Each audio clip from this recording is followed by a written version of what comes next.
In this video, I'm going to be discussing the SARM mk2866, or better known as Ostarine, and it's less commonly known as SARM. Again, I must mention I'm not a doctor, and anything discussed in this video is for entertainment purposes only.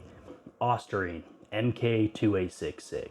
We're just going to dive right on in here. Ostarine is a SARM, a selective androgen receptor modulator. And in fact, it's actually the most researched of all the SARMs. Since it's one of the first SARMs ever invented, it has a lot of studies done on it. It's also the most popular out of all the SARMs and is commonly labeled the Beginners SARM.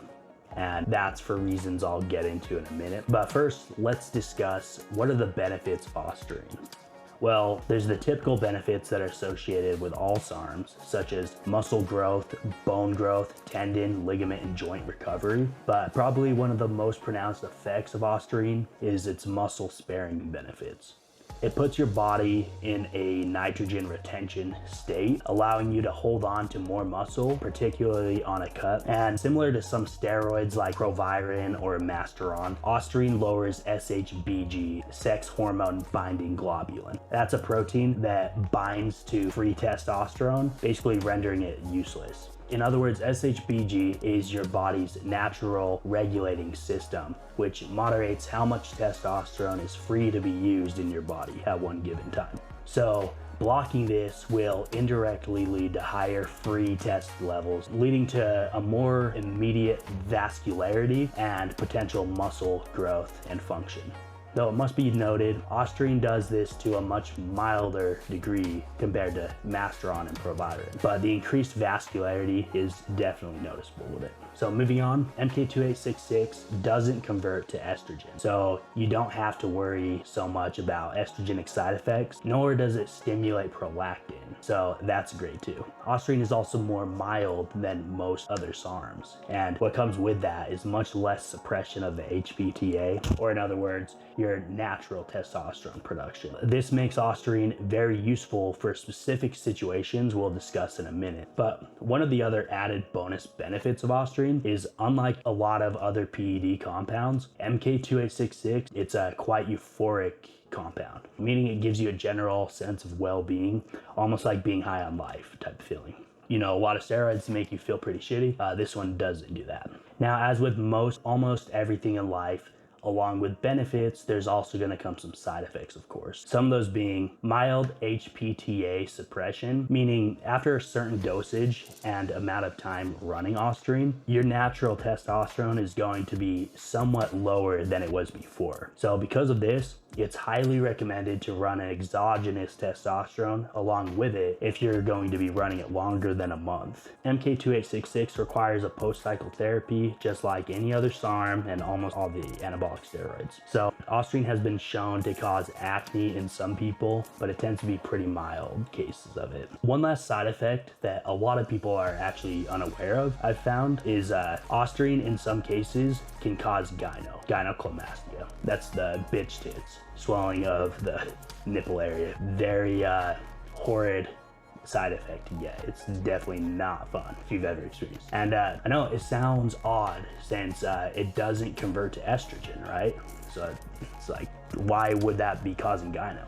But here's the thing, Ostarine occupies androgen receptors with a higher binding affinity than testosterone. So basically meaning it will win the race to the receptor basically every time. So since Ostarine lowers SHBG, raising free test levels, and doesn't necessarily shut down the testosterone production completely, it simply suppresses it rather mildly, you may end up with more free testosterone floating around, which can then be converted into estrogen, which then can lead to gyno.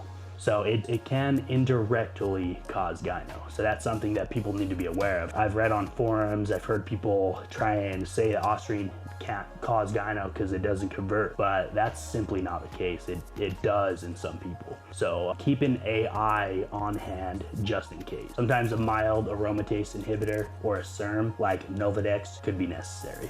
I personally ran into this issue and I resolved it within a couple days with diindolylmethane and also 10 milligrams of Novadex. So if you don't know, that's a very low dose of Novadex. That's about half a standard tablet. So now let's get into my favorite topic, which is where does Ostarine shine? What makes it stand out compared to other compounds? And the most popularly touted highlight is its body recomposition effects. Ostarine will help you hold on to muscle well in a caloric deficit, making it a very useful ally during a cut. But where I personally think it stands out from the rest is its powerful effects on collagen synthesis. Ostarine's cartilage, tendon, joint, and bone regenerative effects are quite unique, making it, in my opinion, by far the most useful compound for healing after an injury. So it works profoundly well in this aspect. And this also makes lifting heavy weight a hell of a lot more comfortable on your joints. Sometimes you have the muscle to lift a weight, but your joints are really feeling it. And this can really hold you back from breaking PRs. So Ostarine makes everything in your body feel so much stronger and flexible. It's almost like an increased elasticity feeling, if that makes any sense. Basically, everything's just more springy, elastic, and less brittle, allowing your joints and bones to take a heavier beating without giving out.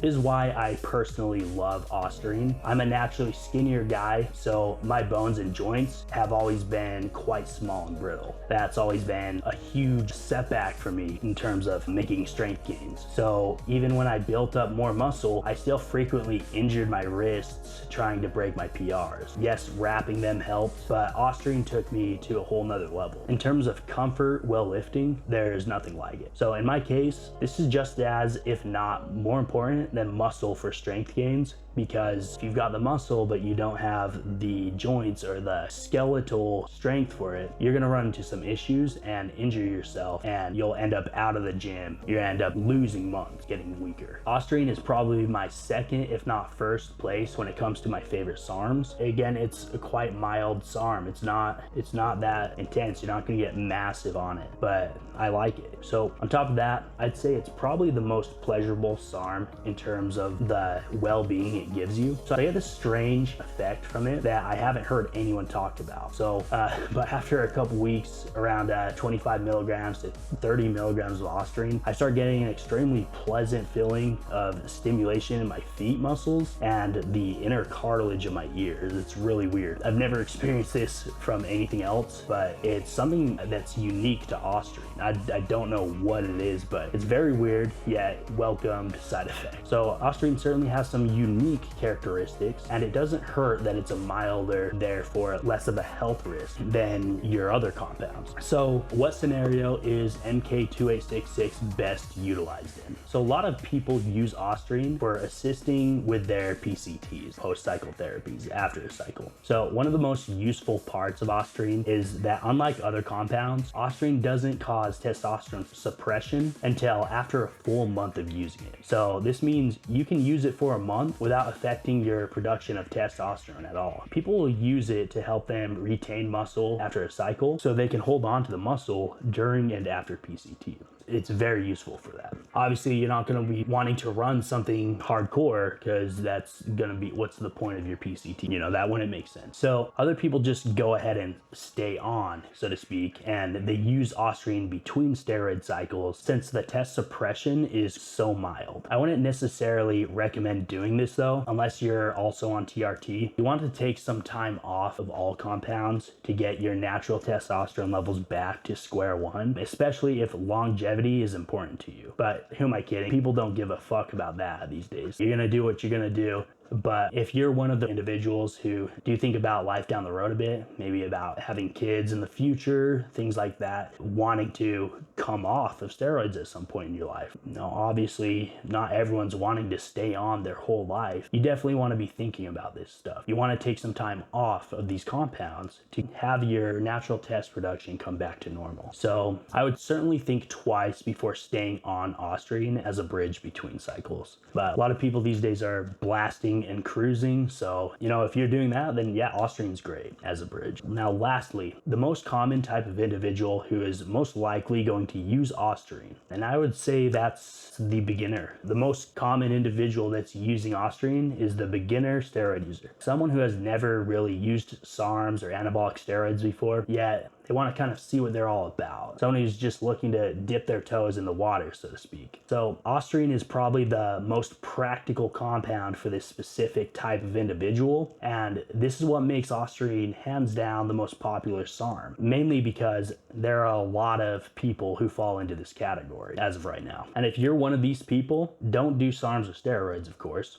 But since you probably are going to do it anyways, I would start with Ostarine. Here's the thing. It's always important to start with the more mild compounds first, and then gradually advance up to the stronger compounds. You know, like Deca, Dianabol, Tren is way up here. You don't want to be fucking with that stuff until you're very experienced. So believe it or not, you'll end up with much greater gains down the road doing it this way. If you just start with Tren, you're always going to need Tren or something like halo testing, something that's all the way up there in order to notice anything from it. So you're just oversaturating your system. The gains, yeah, you're gonna get gains from it, but not nearly as much gains as you would get taking the long, smart approach to this. You want to have longevity in mind, and you want to gradually build up to it. And that way you're building a sustainable lifestyle with this. If you just start with the harshest compound, that's just a terrible foundation to start from. Rome wasn't built in a day, and neither will your dream physique be. Patience is a virtue, and don't forget about longevity and your future health. So that's it for today, guys. I'm going to keep these videos coming, discussing different compounds that I have experience with. Like, subscribe, most importantly, comment your experiences down below. I love reading these. It's great to have some anecdotal research of what other people are experiencing with these compounds. So, yep, thank you guys. Take care, stay aesthetic, and keep walking into my channel.